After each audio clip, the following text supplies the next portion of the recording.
오늘 에베소 5장 1절과 2절의 말씀을 가지고 사랑 가운데 생활하는 제목으로 오늘의 말씀을 나누길 원합니다. 우리는 길고도 길었던 제자도 10주간의 과정을 오늘로써 마무리하게 됩니다. 어떻게 제자도 교제를 하면서 주님을 더 닮아가신 것 같습니까?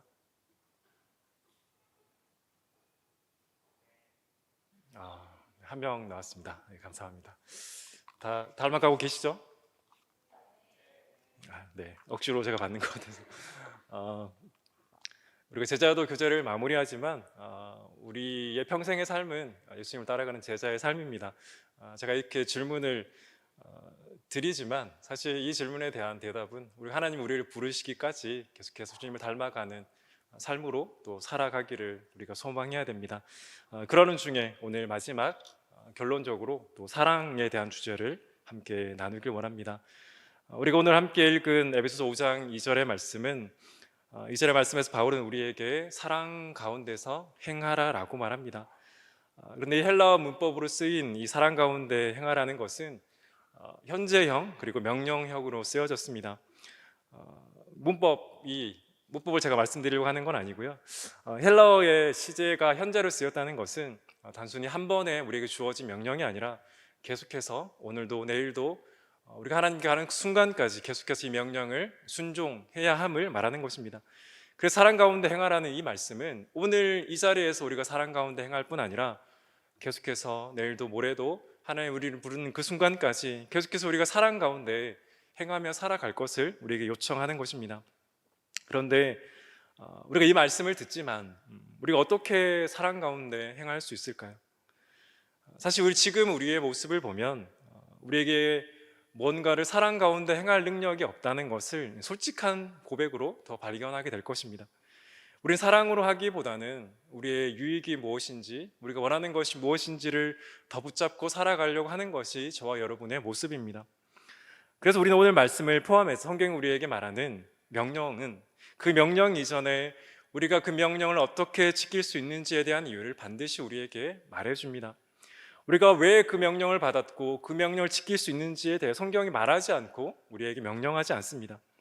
그 이유는 우리에게는 우리의 성품으로는 우리의 인격으로는 그렇게 살 능력이 도무지 없기 때문입니다.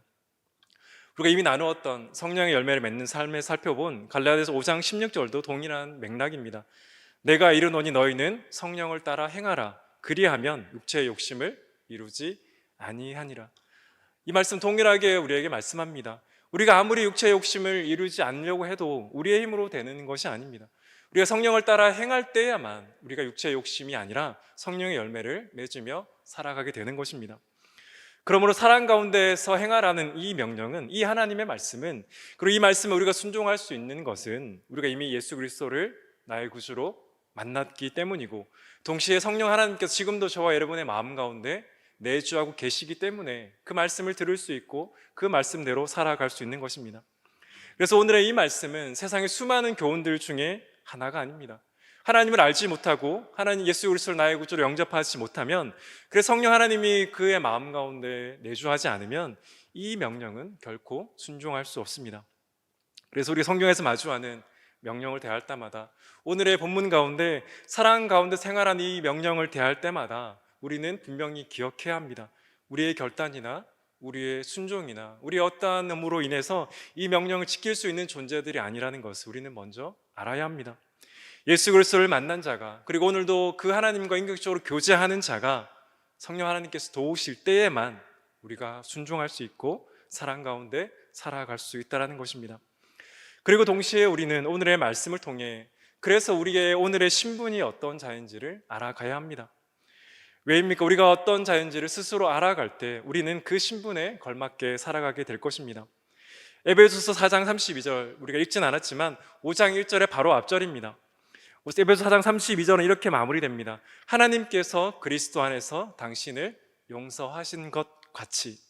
이 말씀이 나온 후에 5장 1절에 넘어가서 그러므로 너희는 하나님의 사랑을 받는 자녀가 되었고 그래서 너희는 하나님을 닮아가고 그렇기 때문에 에베소 5장 2절에서 너희가 사랑 가운데서 행하라고 말하는 것입니다. 우리는 하나님께서 그리스도 안에서 저와 여러분을 용서해 주셨기 때문에 이제 하나님의 사랑을 받는 자녀가 되었습니다. 믿으십니까? 파프만 하는 것 같네요. 믿으시죠? 여전히 이쪽만 합니다. 하나님께서 그리스도 안에서 저와 여러분을 용서하셨기 때문에 우리가 하나님의 자녀가 되었고 저와 여러분의 신분이 이미 바뀌었습니다. 만약 하나님께서 저와 여러분을 용서하지 않으셨다라면 저와 여러분은 자녀가 아니라 아직까지 여전히 원수로서 저와 여러분에게는 멸망밖에 남아있지 않을 것입니다. 그런데 우리가 하나님 안에서 그리스도 안에서 저와 여러분을 용서해 주신 그 하나님의 은혜 때문에 이제 하나님의 자녀가 되었다라고 말합니다. 하나님의 자녀가 된 저와 여러분에게 바울이 말하는 것은 이제 너희가 하나님의 자녀이기 때문에 너희 아버지 하나님을 닮아가라고 말합니다. 마태복음 5장 48절에서 예수님은 우리에게 이렇게 말씀하셨습니다. 그러므로 하늘에 계신 너희 아버지의 온전하심과 같이 너희도 온전하라. 사랑하는 여러분, 이 말씀을 들을 때 어떤 생각이 드십니까? 나도 하나님의 아버지의 온전하심과 같이 나도 온전할 수 있겠다라는 생각이 드시면, 그렇지 않으면 그 반대입니까? 내가 어떻게 하나님의 온전하심을 닮아갈 수 있겠느냐라는 반응입니까? 그렇지 않으면 하나님이 온전하시니 나도 온전할 수 있겠다라는 반응입니까? 레위기 19장 2절에서도 동일하게 말합니다. 너희는 이스라엘 자손 온 회중에게 말하여 이르라. 너희는 거룩하라. 이는 나 여호와 너희 하나님이 거룩함이라. 이 말씀을 들었을 때 동일하게 우리는 반응할 수 있습니다. 하나님이 그 거룩하심 앞에 우리도 과연 거룩할 수 있는가? 아니면 그 하나님의 거룩하심 앞에 나 같은 죄인이 과연 어떻게 거룩할 수 있는가라는 반응입니까?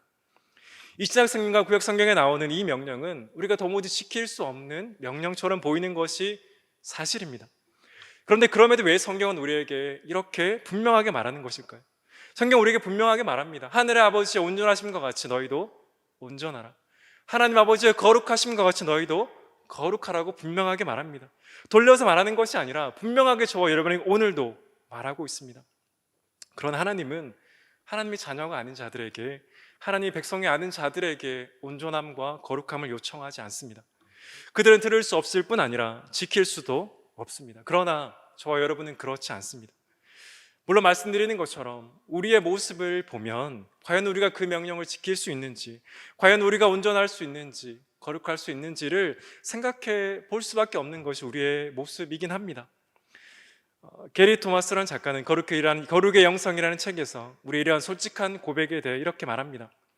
본래 우리는 매력이 없다. 우리는 죄인이며 주님을 닮는 면에서도 형편없을 때가 많다. 게리 토마스라는 작가는 우리에게 분명하게 말합니다. 우리는 매력이 없다라고 말합니다. 우리 자신이 매력 없을 뿐 아니라 그 하나님을 닮아가는 일에도 매력이 없다라고 말합니다. 여기까지만 하면 우리에겐 아무런 소망이 없는 것 같습니다. 그런데 그는 이어서 이렇게 말합니다.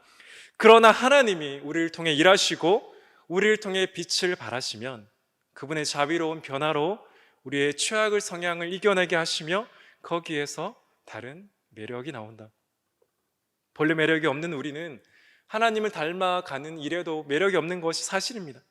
그러나 그러면 하나님께서 일하시면, 하나님께서 우리를 통해 일하시고 빛을 발하시면 하나님의 자비로운 그 변화로 우리의 최악의 성향마저도 하나님께서 이겨내게 하신다라는 것입니다.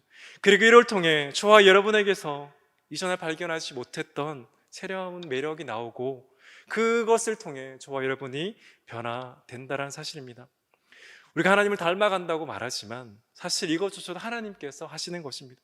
그렇기 때문에 우리는 하나님이 우리를 통해 일하시면 우리가 이것만은 정말 말하고 싶지 않은 그 최악의 성향마저도 하나님께서 변화시킨다라는 것입니다. 그럼 지금 나의 모습이, 나의 성격이 하나님을 닮는 것을 막는다라고 우리는 결코 말할 수 없습니다. 우리 중에 누구라도 하나님이 만지시면, 하나님이 우리를 변화시키시면 그 하나님 앞에 변화되지 않을 사람은 단 한 사람도 없기 때문입니다. 그런데 우리가 하나님을 사랑을 받는 자녀로서 하나님을 닮아가기 위해 우리에게 반드시 필요한 것이 있습니다. 그것은 하나님과 함께 하는 시간입니다. 우리가 어떻게 우리의 육신의 부모님을 닮아갑니까? 우리는 닮지 말라고 해도 우리의 아버지와 어머니를 닮는 것들이 분명히 저와 여러분에게 있을 것입니다. 자녀와 부모와 함께 있는 그 시간 가운데 우리는 자연스럽게 아버지를, 어머니를 닮아갑니다. 우리의 겉모습뿐 아니라 우리가 하는 행동과 성격, 그 모든 것들이 부모님의 그 모습 가운데, 우리의 모습 가운데 부모님을 닮은 모습이 은연중에 있다는 것을 제가 말씀드리지 않아도 저와 여러분은 이미 알고 있을 것입니다. 제가 저의 아버지를 닮은 분을 찾아보면 속눈썹이랑 눈썹입니다. 잘 안 보이시죠? 제 가까이서 안 보시면 모르실 텐데 눈썹이 되게 진합니다. 속눈썹도 진하고요. 위에 눈썹도 진합니다. 제가 청년부 때 몇 명의 자매들이 이 눈썹을 한번 올려보겠다라고 몇 번의 시도를 해본 적이 있습니다. 부럽다는 말을 많이 듣고 살았습니다. 잠시만요. 네, 이런 모습은 저 육신의 아버지의 모습을 사실은 닮은 것입니다. 저 아내가 결혼한 지 이제 10년 차가 돼 가는데요. 아내는 저와 결혼하기 전에는 매운 음식을 정말 잘 먹었습니다. 그런데 이제 결혼한 지 10년이 지난 후에 제가 매운 음식을 잘 먹게 되었을까요? 제 아내가 매운 음식을 못 먹게 되었을까요? 네, 답하기 싫으신 거죠. 네, 제가 잘 먹게 된 게 아니라 아내가 못 먹게 되었습니다. 제가 잘 못 먹어서 안 먹다 보니까 10년 좀 지나니까 이제 아내도 잘 매운 것을 못 먹게 되었습니다. 누가 시켜서 그런 게 아니라 서로 시간을 자연스럽게 보내다 보니까 그렇게 닮아가게 되는 것입니다. 우리는 우리의 얼굴이 육신의 부모님을 닮고 우리의 습관도 부모님의 습관을 닮아갑니다. 또 결혼을 하면 가정을 이루면 남편과 아내는 얼굴도 닮아가고 서로의 습관도 닮아갑니다. 닮아가는 건 다른 이유 때문이 아닙니다. 함께하는 그 자연스러운 시간 가운데 우리가 닮아갈 수밖에 없습니다. 그런데 우리가 우리 육신의 부모님을 순종하고 또 사랑하고 존경하지만, 그리고 남편과 아내가 서로 사랑하고 존경하지만, 우리 육신의 부모님과 우리 가운데 또 남편과 아내 가운데 서로가 닮고 싶지 않을 것들은 분명히 한두 개씩은 있습니다. 그러나 그것마저 닮아가는 우리의 모습을 볼 때 사실은 우리가 하나님 아버지를 닮아갈 때도 그러한 모습이 있지는 않을까라는 염려가 있을 수 있습니다. 그러나 우리가 하나님 아버지를 닮아간다는 것은 우리 육신의 부모님을 닮아가고 또 결혼 후에 남편과 아내를 닮아가는 것과는 다른 모습입니다. 우리 육신의 부모님은 우리와 같은 죄인이고 연약한 자들입니다. 그래서 우리가 닮고 싶지 않은 모습도 가지고 있을 수밖에 없습니다.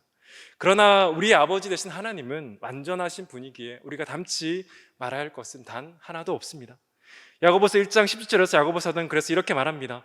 온갖 좋은 은사와 온전한 선물이 다 위로부터 빛들의 아버지께로부터 내려오나니 그는 변함도 없으시고 패전하는 그림자도 없으시니라. 우리 아버지 되신 하나님께로부터 내려오는 것은 온갖 좋은 은사와 온전한 선물이라고 야고보 사도는 말합니다. 그래서 우리가 하나님 아버지를 닮을 때는 우리 육신의 부모님을 닮을 때처럼 좋지 않은 것마저 닮아갈까 봐라는 걱정을 할 필요가 없는 것입니다. 그렇기 때문에 우리가 하나님 아버지와 날마다 교제하고 주님을 만난다면 우리는 하나님을 자연스럽게 닮아갈 수밖에 없습니다. 닮지 말라고 해도 우리는 하나님을 닮아갈 수밖에 없습니다. 사랑하는 여러분, 하나님께서 저와 여러분을 왜 부르셨습니까? 아마 저와 여러분이 예수 그리스도 처음 만났을 때를 기억하실 것입니다. 하나님께서 저와 여러분을 부르셔서 이곳 가운데 오게 하신 것은 저와 여러분을 부르신 그 모습 그대로 평생을 살게 하기 위해서가 아닙니다. 하나님께서 저와 여러분 부르실 때 우리의 모습은 어쩌면 우리 자신도 마음에 들지 않는 그러한 모습이 있을지도 모릅니다. 그러나 하나님께서 우리를 부르셨다는 것은 우리가 계속해서 주님을 닮아 예수 그리스도를 닮은 장성한 분량까지, 그리고 하나님 아버지를 닮아가는 그 자녀의 모습까지 자라게 하기 위해 저와 여러분을 부르신 것입니다. 그래서 로마서 8장 29절 사도 바울은 이렇게 말합니다. 하나님이 미리 아신 자들을 또한 그 아들의 형상을 본받게 하기 위하여 미리 정하셨으니 이는 그로 많은 형제 중에서 맏아들이 되게 하려 하심이니라. 하나님께 우리를 왜 부르셨습니까? 그리고 우리를 부르셔서 우리를 어떻게 하기를 원하십니까? 우리는 그 아들의 형상 예수 그리스도를 닮는 그 믿음의 장성한 분량까지 자라가게 하기를 위해서 저와 여러분이 하나님의 자녀로 부름 받았다라는 것입니다. 우리가 누구인지, 우리가 누구를 닮아가야 될 존재인지를 아는 것은 오늘 우리가 어떻게 살아갈지를 결정하는 데 매우 중요한 역할을 합니다. 우리가 하나님의 자녀라는 것을 알고 우리가 날마다 하나님을 닮아가는 것을 소망해 하는 것을 안다라면 오늘 우리의 삶을 어떻게 살아야 될지 우리는 그 순간 가운데 결정하며 나갈 수밖에 없다는 것입니다. 사랑하는 여러분, 하나님의 사랑받는 자녀로 하나님을 닮아가시는 저와 여러분 되기를 간절히 소원합니다. 우리가 이렇게 자라가고 성숙해져가고 하나님을 닮아갈 때 우리는 그 순간순간마다 우리에게 주어진 그 명령에 순종할 수 있는 것입니다. 사랑 가운데 우리가 행할 수 있는 능력은 아무리 봐도 우리에게 없습니다. 우리가 사랑 가운데 행하고 싶지만, 누군가를 사랑하고 싶지만 그 능력은 우리에게 없습니다. 그렇게 우리가 살기 위해서는 내가 받은 사랑이 무엇인지, 그리고 그 사랑 때문에 오늘 내가 어떤 존재가 되었는지, 그리고 그 존재로서 우리가 누구를 닮아가고 있는지를 알 때에만 우리에게 주어진 그 명령에 순종하며 살아갈 수 있다는 것입니다. 그래서 우리가 날마다 말씀을 기억하고 주님과 동행하며 성령의 충만함을 기억하며 살아가야 되는 것입니다. 정말 그 은혜가 저와 여러분의 삶 가운데 있기를 예수 그리스도를 간절히 축원합니다.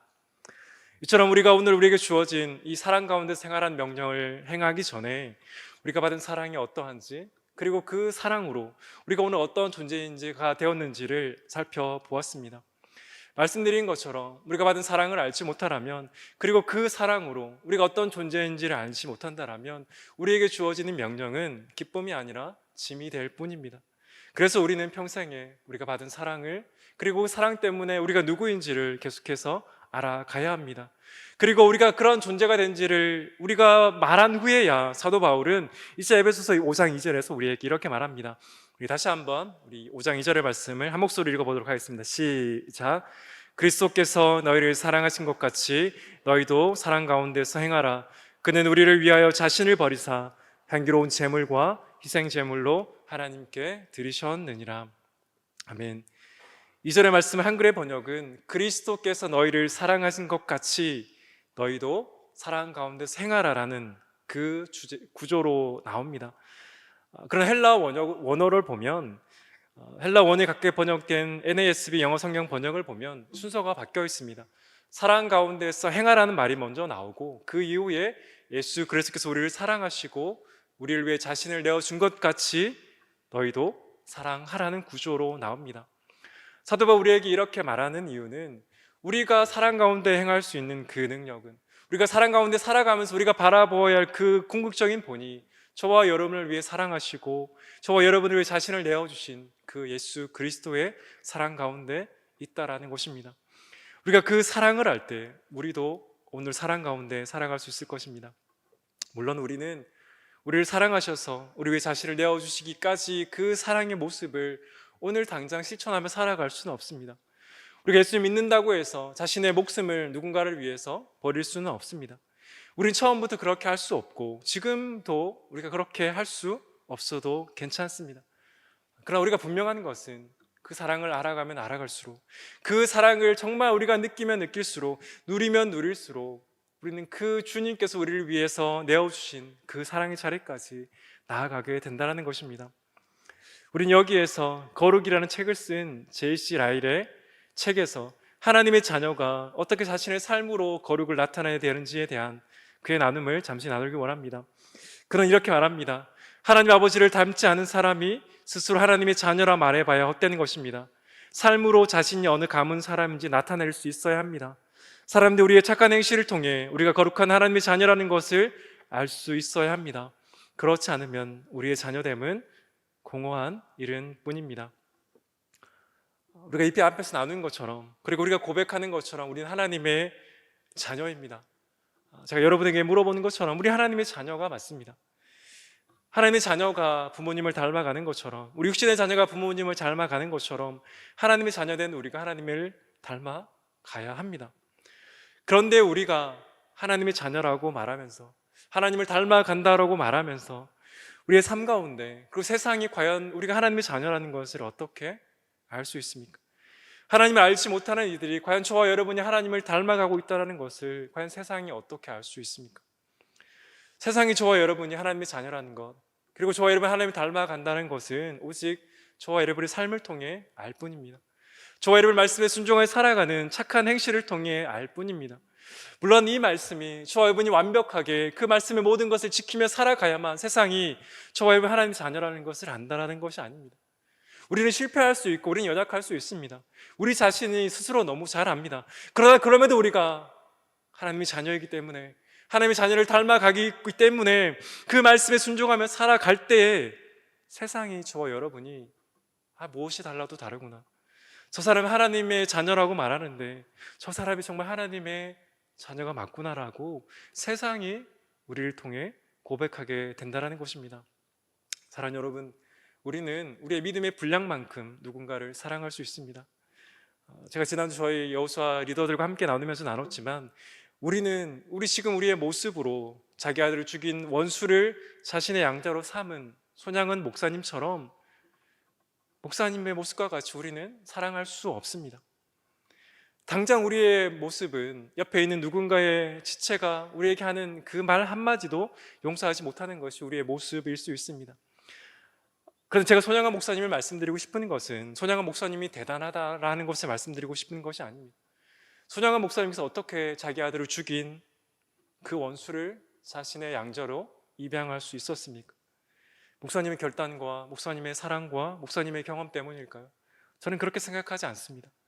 목사님이 그렇게 할 수 있었던 건 역시 우리가 오늘 나누고 있는 것처럼 자신을 향해 자신의 모든 것을 내어주신, 자신의 육체를 내어주신 그 주님의 사랑의 깊이와 너비를 계속해서 알아가셨기 때문에, 그의 평생에 경험하셨기 때문에 그 목사님께서 자신의 아들을 죽인 그 원수마저도 자신의 아들로 입양할 수 있었다라고 저는 확신합니다.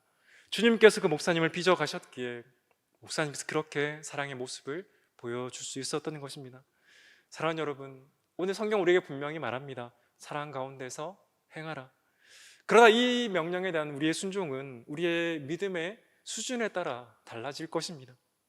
여기서 믿음의 수준이라는 것은 다른 것이 아니라 오늘 저와 여러분을 사랑하여 주신, 오늘 저와 여러분을 위해 자신의 생명을 내어주신 그 주님의 사랑을 얼마나 알고 얼마나 누리고 있느냐라는 것입니다. 물론 우리는 오늘 우리의 모습에 만족하거나 지금 모습 이대로 살아가서는 안 됩니다. 우리는 계속해서 자라가야 하고 하나님 아버지를 닮아가야 합니다. 그러나 오늘 나의 모습이 그렇지 않다라고 해서 좌절하지 말라는 것입니다. 우리의 믿음이 자라가면 우리 역시 그 믿음의 분량에 맞게 누군가를 품고 사랑할 수 있을 것입니다.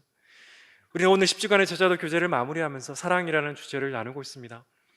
그러나 우리를 향한 사랑뿐 아니라 사랑을 받은 우리가 우리의 공동체와 세상 가운데 사랑해야 한다는 것은 제자도 1과부터 오늘의 일까지 반복적으로 우리에게 말하는 것입니다. 아니, 앞으로 나눌 모든 주제들 가운데 사랑은 결코 빠질 수 없습니다. 그런데 오늘 사랑 가운데서 행하라는 이 말씀을 나누면서 저는 그래서 구체적으로 어떻게 살라는 말씀입니까에 대한 것은 나누지 않을 것입니다. 그 이유는 우리가 어떻게 살아야 될지를 나누는 것보다 더 중요한 것은 오늘도 우리가 우리를 위해 자신을 내어주신 그 사랑을 정말 깊이 경험하고 있느냐가 더 중요하기 때문입니다. 우리가 어떻게 살아야 사랑을 드러낼 수 있는가를 알기 전에 주님이 나에게 주신, 하나님 아버지께서 나에게 주신 그 사랑을 아는 깊이가 깊어지면 누가 말하지 않아도 우리는 그 가운데 나아가서 누군가를 사랑하며 살아가게 될 것입니다. 그렇기 때문에 지금 우리가 우리의 공동체 안에서 하나님께서 우리의 보낸 세상 가운데 정말 나는 그렇게 살지 못합니다라고 해도 괜찮습니다. 다만 우리는 그 사랑 가운데 자라가기를 소망해야 되는 것입니다. 그래서 사도 바울도 믿음 안에 참아들된 디모데에게 디모데전 4장 15절에서 이렇게 말합니다. 새 번역 성경인데요, 제가 읽어드리겠습니다. 이 일들을 명심하고 힘써 행하십시오. 그리하여 그대가 발전하는 모습을 모든 사람에게 나타나게 하십시오. 개역 개정 성경은 이 모든 일에 전심전력하여 너의 성숙함을 모든 사람에게 나타내게 하라고 번역합니다. 물론 이 번역도 좋지만 새 번역 성경의 번역이 원문의 의미에 더욱더 가깝다고 생각합니다. 사도 바울이 자신의 참 아들된, 믿음 안에 참 아들된 그 디모데에게 권면하는 것이 무엇입니까? 네가 발전하는 모습을, 너의 믿음이 자라는 모습을 세상 가운데, 내가 가르치는 자들 가운데 보여주라는 것입니다. 네가 지금 완벽하지 않을지 모르지만 네가 믿음 가운데 거하고 말씀 가운데 거할 때 너의 믿음이 자라가는 것을, 너의 인격이 성숙해져 감을 그들 가운데 계속해서 보여주라는 것입니다. 저는 이 말씀이 오늘 저와 여러분에게 동일하게 권면되고 선포되고 있다고 생각합니다. 오늘 우리의 모습은 그렇지 않을 수 있지만, 오늘 우리는 그 단 한 명도 품어내지 못할 수 있지만, 그러면 우리가 말씀 가운데 거하고 하나님을 알아가고 하나님을 닮아가게 되면 우리 역시 세상 가운데, 우리 공동체 가운데 누군가를 품어줄 수 있는 모습으로 자라가게 되고 드러나게 될 것입니다. 이 일들을 명심하고 힘써 행하라는 의미가 바로 그 의미입니다. 우리는 한 번에 모든 것을 이루어갈 수 없습니다. 제자도가 끝이 나지만 또 하나님의 말씀을 나눌 것입니다. 우리의 신앙의 여정 가운데 결코 마무리는 이 땅 가운데 없습니다. 우리는 계속해서 주님을 닮아갈 뿐입니다. 정말 바라기는 손양원 목사님처럼 너무나 나와 달라 보이는 그 먼 곳만 바라보지 마시고 우리의 지체들을 한 명 한 명을 품어주는 것부터 시작하셨으면 좋겠습니다. 우리가 사랑 가운데 거한다는 것은 뭔가 대단한 것을 해야 된다는 것이 아닙니다. 내가 받은 사랑을 기억하고 그 사랑 때문에 누군가를 참아주고 누군가를 품어준다라면 그것이 사랑 가운데 행하는 것입니다. 정말 그 은혜를 소망하고 그렇게 살아가시는 저와 여러분 되기를 간절히 소망합니다. 오늘 설교를 마무리하면서 그리고 지난 10주간의 제자도 교제를 마무리하면서 설교 후에 함께 올려드릴 찬양 나의 소망이라는 찬양의 가사를 잠시 함께 나누겠습니다. 가사를 보여주시고요. 나의 소망이라는 찬양의 가사는 이렇습니다. 나의 소망은, 나의 바람은 늘 항상 내 사랑하는 그분의 그림자로 남는 것. 나의 도움과 나의 선행은 숨겨져 가고 그분의 크신 사랑만 늘 나보다 기억되길. 내가 걸어온 이 길에 그분의 흔적이 남기를. 나는 소망에 내 삶에 그 이름 남기를. 나의 뒷모습 속에서 그분의 뒷모습 보이길. 나는 기도해 그렇게 그분이 보이길. 그분의 그림자로 남길. 사랑하는 여러분, 우리는 예수 그리스도를 따라가는 예수 그리스도의 신실한 제자들입니다. 그런 제자의 마지막 삶은 내가 어떤 것을 이루는 것을 드러내고 칭찬하는, 그것을 하나님께서 알아달라고 말하는 삶이 아닙니다. 나의 소망의 가사처럼 우리의 이름과 우리의 흔적은 숨겨져 가고 오직 하나님의 이름과 하나님의 흔적, 예수 그리스도의 이름과 예수 그리스도의 흔적만이 남기를 소망하는 것이 주님을 따라가는 저와 여러분 그리고 모든 제자의 정말 간절한 소원이 되길 원합니다. 오늘 제자도 교제 10과를 마무리하지만 우리는 계속해서 이 제자의 삶을 살아가게 될 것입니다. 이 제자의 삶을 살아가는 우리의 영원한 소망은, 우리의 궁극적인 소망은 주님을 닮아가고 하나님을 닮아가는 것입니다. 그렇게 닮아가면 닮아갈수록 우리의 모습은 철저히 숨겨져 가고 우리의 이름은 철저히 숨겨져 가고 우리의 구주 되신 예수 그리스도의 이름만, 우리를 위해 그리스도 안에서 저와 여러분을 용서하신 그 하나님 아버지의 이름만 오늘도 저와 여러분 가운데 함께 하셔서 우리를 도우시고 우리를 살아가게 하신 그 성령 하나님의 이름만 남기를 소망하는 것이 정말 이 찬양의 가사뿐 아니라 오늘 그 계속되는 우리의 걸음 가운데 저와 여러분의 간절한 소망이 되기를 예수 그리스도 이름으로 간절히 축원합니다. 이 시간 가사를 기억하며 함께 나의 소망이라는 찬양의 가사를 묵상하시면서 하나님께 올려드리도록 하겠습니다.